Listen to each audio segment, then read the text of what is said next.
So continue చేయమంటారు ఇంకా కానీ అది మునిగిపోయింది.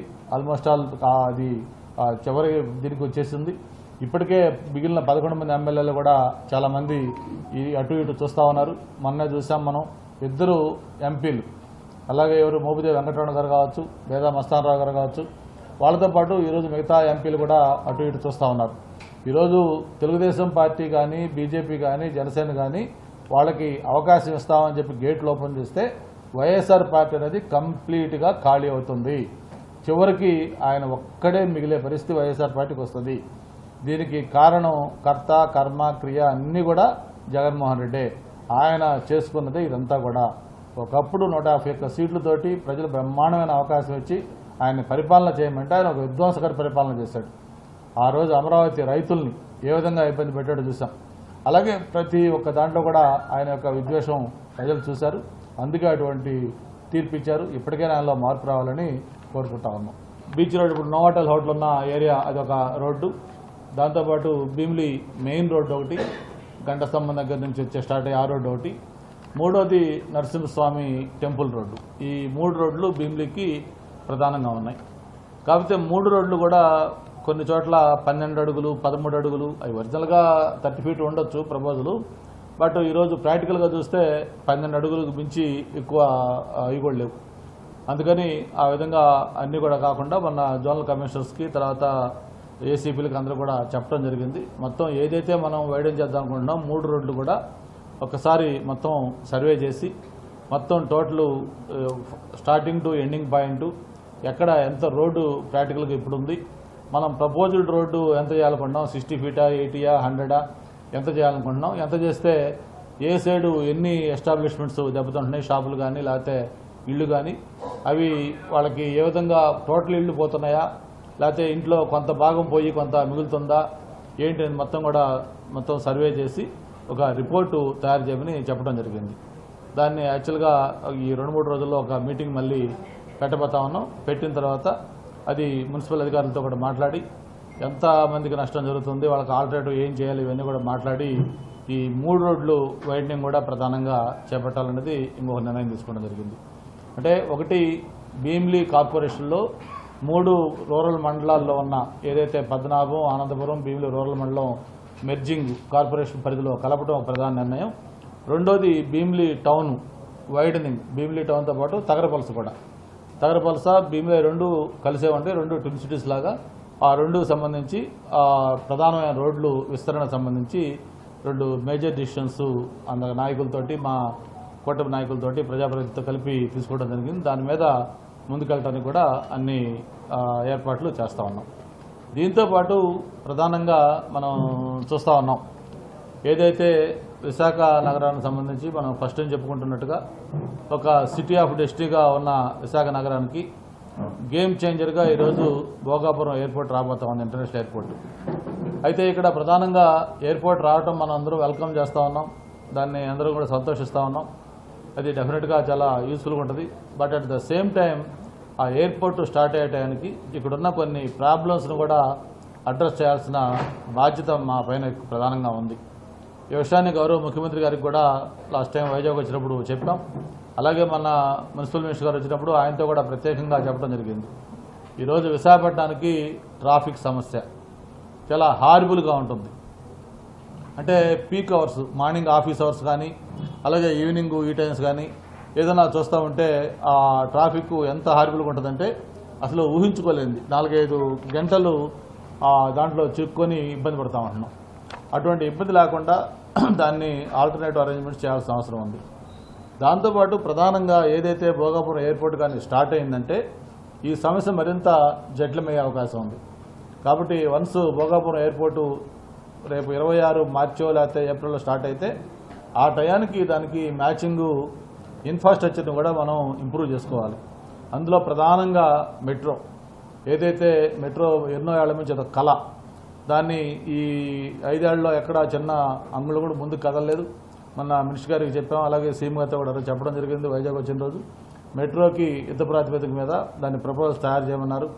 గవర్నమెంట్ ఆఫ్ ఇండియా కూడా ఈరోజు మనకి ప్రత్యేకంగా అన్ని విధాలుగా కూడా సహాయం చేస్తూ ఉంది. మనం చూసాం అమరావతికి కానీ అలాగే పోలవరానికి కానీ ఏ విధంగా వాళ్ళు ప్రత్యేకమైన దృష్టి పెట్టి హెల్ప్ చేస్తూ ఉన్నారు చూసాం. దాంతోపాటు మొన్నే మనం చూసాం ఇండస్ట్రియల్ క్లస్టర్స్ మొత్తం 12 క్లస్టర్స్ ఇస్తే అందులో 2 మనకి కేవలం ఆంధ్రప్రదేశ్కి ఇచ్చారు. ఆ 2 కూడా రాయలసీమలో వెనుకబడిన జిల్లాలని చెప్పిన 2 కర్నూలు జిల్లాలో ఉన్న ఇది కానీ ఈ 2 అక్కడ స్టార్ట్ అయిన తర్వాత ఒక 12,000 చిల్లర కోట్లతోటి పారిశ్రామికీకరణ సంబంధించి దానికి స్పెషల్ ప్యాకేజ్ కానీ ఇవన్నీ కూడా ఇవ్వడం జరుగుతూ ఉంది.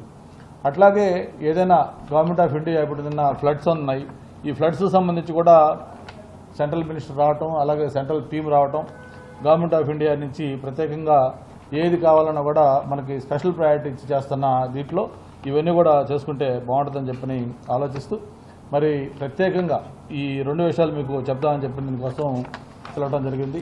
వీటితో పాటు మరి ఇటీవల ఫ్లడ్స్ చూసాం మనం.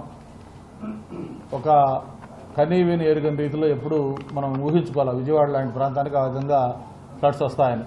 ఆ బుడమేరు ఇది కానీ ఇవన్నీ చూసిన తర్వాత మరి ముఖ్యమంత్రి గారు గతంలో హుద్హుద్ వచ్చినప్పుడు విశాఖపట్నంలో ఎలాగైతే 10 రోజులు ఇక్కడే బస్సులో ఉండి మళ్ళీ అన్నీ ఒక సాధారణ స్థితికి వచ్చేటట్టుగా పవర్ కానీ అలాగే డ్రింకింగ్ వాటర్ కానీ అలాగే కమ్యూనికేషన్ కానీ అన్నీ కూడా ఒక మామూలు స్థితికి వచ్చేదాకా ఇక్కడే ఉండి విశాఖపట్నం ప్రజలకు ఆ రోజు ఏ విధంగా సర్వీస్ చేశారో దాన్ని మర్చిపోయే విధంగా మళ్ళీ ఈ విజయవాడ నిన్న ఫ్లడ్ ఎఫెక్ట్ అయినప్పుడు మరి ముఖ్యమంత్రి స్వయంగా 11 రోజులు ఆ కలెక్టరేట్లోనే ఉండి మొత్తం అంతా కూడా అన్నీ ఒక రకంగా చెప్పాలంటే అప్పటికి ఇప్పటికీ ఇంకా ఎక్కువ తీవ్రత ఉండింది.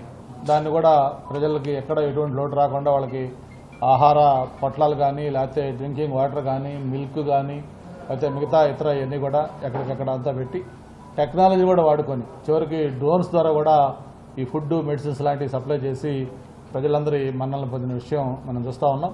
ప్రపంచంలో బహుశా నాకు తెలిసి ఎక్కడా కూడా ఇటువంటి కెలామిటీస్ వచ్చినప్పుడు ఒక నాయకుడు ఇలా చేయొచ్చు అని చెప్పి ఒక రోల్ మోడల్గా ఈరోజు చంద్రబాబు నాయుడు గారు అక్కడ నిలబడి ఆయన టీం మొత్తం కూడా ఈరోజు ఎంటైర్ క్యాబినెట్ అలాగే అధికారులు మొత్తం కూడా అక్కడ దాన్ని అన్ని సహాయక చర్యలు చేశారు.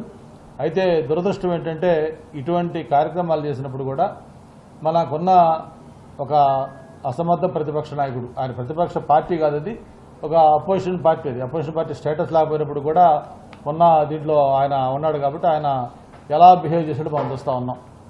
ఏదైనా సహాయం చేయాల్సింది పోయి ఇంకా దీంట్లో రాళ్ళు వేసే పరిస్థితిలో ఆయన చూస్తూ ఉన్నాం. ఆయన ఈరోజు అరాచకానికి అక్రమాలకి ఈర్ష్యా విషయాలకు ఆయన ఒక బ్రాండ్ అంబాసిడర్గా జగన్మోహన్ రెడ్డి గారు ఉన్నారు. ఎక్కడన్నా ఏదైనా ఒక కన్స్ట్రక్టివ్ సజెషన్స్ ఇవ్వకుండా ఏదైనా మంచి సూచనలు చేయకుండా చేస్తున్న సహాయాన్ని కూడా రాజకీయం చేసి ఆయన ఏదేదో మాట్లాడుతున్న మాటలు చూసి ప్రజలు నవ్వుకుంటా ఉన్నారు. ఇప్పుడు కూడా ఆయన ఇంకా మార్పు రాలేదు, ఇంకా ఆయన ఎప్పుడు కూడా మారడు అనే దీంట్లో అందరూ కూడా ఆలోచిస్తూ ఉన్నారు.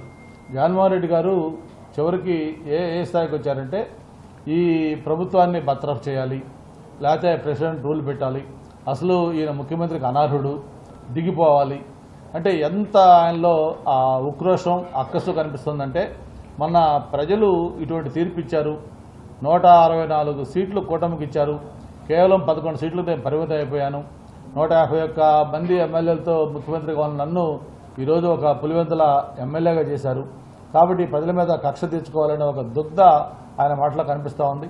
అంతా సర్వీస్ చేస్తున్న ముఖ్యమంత్రిని ఆయన టీంని అప్రిషియేట్ చేయాల్సింది పోయి దాన్ని కూడా విమర్శించే పరిస్థితి ఈరోజు జగన్మోహన్ రెడ్డి గారిని చూస్తూ ఉన్నాం. అంతేకాదు పవన్ కళ్యాణ్ గారు మరి ఆయన కూడా చూస్తూ ఉన్నాం. ఆయన మంత్రిగా ఉప ముఖ్యమంత్రిగా కేబినెట్లో ఒక ముఖ్య నాయకుడిగా ఉండటమే కాకుండా ఈరోజు ప్రతి దీంట్లో కూడా కీలకమైన బాధ్యత ఆయన తీసుకుంటా ఉన్నారు. ఈ తుఫాను వరదలు వచ్చినప్పుడు మామూలుగా ఆయన వ్యక్తిగత సహాయం కూడా మరి 400 పంచాయతీలకి ఇచ్చిన 4 కోట్లు కావచ్చు, అలాగే మిగతా తెలంగాణ ఇక్కడ ఇచ్చిన ముఖ్యమంత్రి సహాయానికి ఇచ్చిన 2 కోట్లు కావచ్చు, అలాగే మెగాస్టార్ చిరంజీవి గారు కావచ్చు, చరణ్ గారు కావచ్చు, మొత్తం వాళ్ళ కుటుంబం నుంచి ఎన్ని కోట్ల రూపాయల రోజు సహాయం చేశారో మనం చూస్తూ ఉన్నాం. అంతేకాకుండా ఆయన మీద కూడా కొన్ని విమర్శలు చేస్తూ ఉన్నారు. ఇంత వరదలు వస్తూ ఉంటే ఈయన ఎక్కడున్నారు రాలేదని చెప్పని. కానీ ఆయన అమాయకత్వానికి నిజంగా అందరూ ప్రజలు నవ్వుకుంటా ఉన్నారు. అక్కడ ప్రజలు కష్టాల్లో ఉన్నారు, వరదలు జరుగుతూ ఉన్నాయి. పవన్ కళ్యాణ్ గారు అక్కడికి వస్తే అక్కడ ఏం జరుగుతుందో కనీసం ఊహించుకోలేని ఒక ఈ స్థితిలో జగన్మోహన్ రెడ్డి గారు ఉన్నారు. అక్కడ వరదల్లో కూడా పవన్ కళ్యాణ్ గారు వస్తే ఆ సహాయక చర్యలకి ఇబ్బంది కలిగే విధంగా ప్రజలు తొక్కిసలాట్లు ఎక్కిసలాట్లు అవుతాయి. కాబట్టి ఆయన ఒక బాధ్యత గల నాయకుడిగా ఆయన మనసులో కన్సర్న్ ఉన్నా నేను దీన్ని చేయాలని ఆలోచిస్తూ బాధపడుతూ దూరం ఉన్నాడు తప్ప ఆయన రాకూడదని కాదు. మరి ఇటువంటి కుసంస్కారి విమర్శలు చేసే వ్యక్తికి ఆయన ఎవరు కూడా మార్చలేరు. పవన్ కళ్యాణ్ గారు కనీసం ఆయన జగన్మోహన్ రెడ్డి లాగా లక్షల కోట్ల ఆస్తులు లేవు, అయినా సరే ఆయన కోట్లాది రూపాయలు ఆయన కష్టపడి సంపాదించుకున్న దాంట్లో ఈ తుఫాను బాధితులకు సహాయం చేస్తే మరి 1,00,000 కోట్ల పైన సంపాదన ఉందని అందరూ ఏకగ్రీవంగా సిబిఐ ఈడీ కన్ఫర్మ్ చేసిన జగన్మోహన్ రెడ్డి గారు కేవలం ₹1 కోటి మామా అనే విధంగా ఇచ్చి తూతు మంత్రంగా చేతులు దులుపుకున్నాడు. మరి ఆయన రాజకీయ నాయకుడా, ఆయన ఏ విధంగా ఈ ప్రజలకి అండగా ఉంటాడు అందరూ కూడా ఆలోచించాల్సిన లెటరు. కార్పొరేషన్లో దీన్ని 3 మండలాలు ప్రతిపాదిస్తూ కలపటానికి వస్తు చేసిన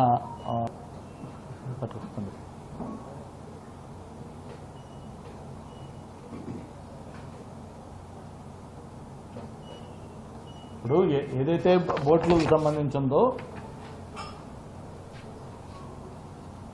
అక్కడ బోట్లు అందులో హెవీ వెయిట్ ఉన్న బోట్లు దాదాపు 120 టన్నుల పైగా వెయిట్ ఉన్న బోట్లు 3 ఆ 3 బోట్లు వచ్చి అక్కడ ఏదైతే అది అట్లా కౌంటర్ వెయిట్ దగ్గర ఢీ కొట్టాలు ఇవన్నీ జరిగింది. ఇప్పుడు దీంట్లో వాస్తవాలు ఏంటనేది ఇప్పుడు మనం ఎక్కడ కూర్చొని మనం మాట్లాడినా ఇంకొకరు మాట్లాడినా తప్పవుతుంది. బట్ దీని మీద ఇన్సిడెంట్ జరిగిన తర్వాత అది ఎవరైనా అది వైఎస్ఆర్ పార్టీ అయినా లేకపోతే మేమైనా ఇంకొకరైనా వాళ్ళు మాట్లాడేటప్పుడు ఒక బాధ్యతాయుతంగా ఏదైనా కొంత విచారించి ఏం జరిగింది తెలుసుకొని మాట్లాడితే బాగుండేది. ఇప్పుడు గవర్నమెంట్ కూడా వచ్చిన వెంటనే దాన్ని ఏమి జగన్ చేశాడని చెప్పలా. సరే దాన్ని మొత్తం ఎందుకు వచ్చినాయి ఏంటని ఎంక్వైరీ చేశారు. హోమ్ మినిస్ట్రీ మొత్తం విచారించిన తర్వాత అవి బోట్లు ఎవరివి ఏంటి యజమానులు ఎవరు వాళ్ళ బ్యాక్గ్రౌండ్ ఏంటి ఇవన్నీ చూసిన తర్వాత మాట్లాడిన తర్వాత అనుమానాలు ఉన్నాయని చెప్పని డీటెయిల్గా ఎంక్వైరీ చేస్తే తీరాది మొత్తం వాళ్ళ కాంటాక్ట్స్ లింక్స్ బయట రావడం. వాళ్ళు ఎవరైతే ఇప్పుడు జైల్లో ఉన్న నందిగం సురేష్ అలాగే తలసల రఘురాము వాళ్ళతో పాటు కలిసి వాళ్ళు చేస్తున్న వ్యవహారాలు తెలిసిన తర్వాత అప్పుడు ఆ రోజు చెప్పారు ఎట్లా ఉందని చెప్పారు. దాని మీద వాళ్ళు ఏదో తప్పు జరిగితే దాన్ని రెక్టిఫై చేసుకోవాల్సింది పోయి లేదు ఈ తెలుగుదేశం వాళ్ళకి అది తెలుగుదేశం వాళ్ళతో చేయాలనే ఉంది. అట్లా తెలుగుదేశం కాదు అయితే మనకు ఎవరైనా తప్పు చేసినప్పుడు శిక్షించాలి. దాన్ని డెఫినెట్గా దానికి ఎవరు బాధ్యులే కావాలని నిజంగా చేస్తే వాడు ఎవరైనా ఏ పార్టీ వాడైనా వాళ్ళు డెఫినెట్గా వాడి మీద యాక్షన్ తీసుకోవాలి.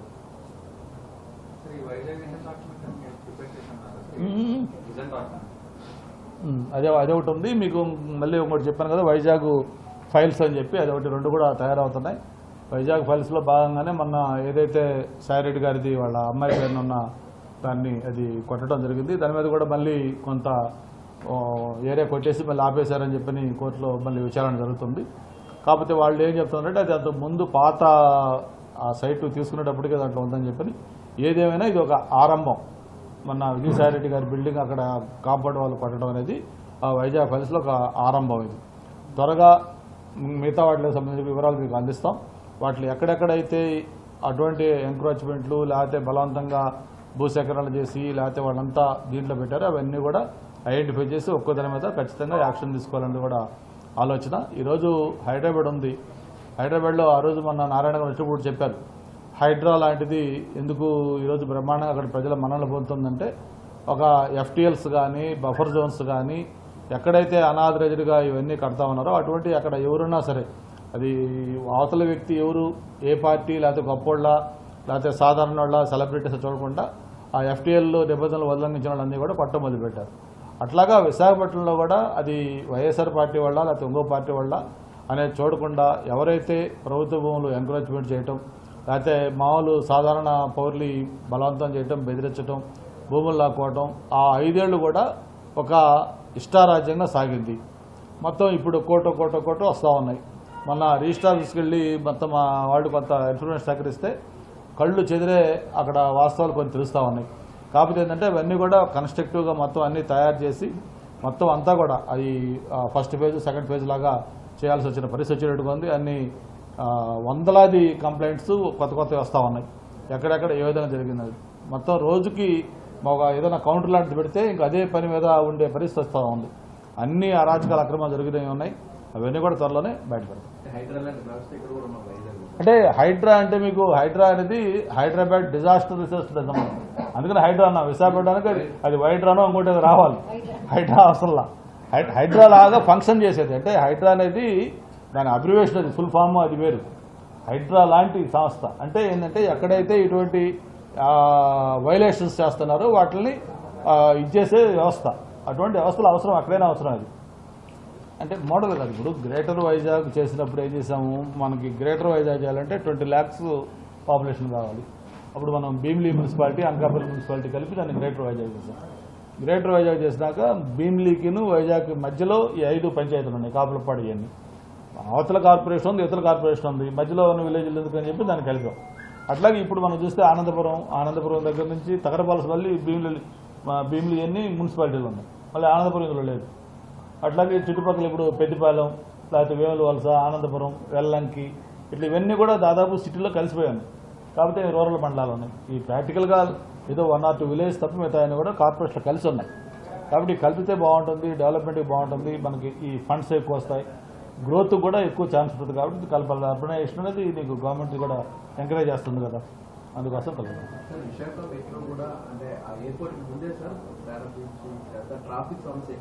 అవును, ఆ ఎయిర్పోర్ట్ స్టార్ట్ అయ్యే టయానికి ఇవన్నీ కూడా నీకు ఎలివేటెడ్ కారిడార్ కావాలి, ఒక 12 ఫ్లైఓవర్స్ కావాలి, దాంతోపాటు రోడ్డు వైండింగ్లు చేయాలి, మెట్రో కావాలి. ఇవన్నీ రాకుండా నీకు ఎయిర్పోర్ట్ స్టార్ట్ అయినా కూడా డే టు డే ఇబ్బందే కదా. ఇప్పటికే ట్రాఫిక్ చాలా ఎక్కువ ఉంటుంది, ఇంకా ఎయిర్పోర్ట్ కూడా అక్కడికి వెళ్తే ఆ ట్రాఫిక్ వల్ల ఎక్కువ ఇబ్బంది. ఓకే.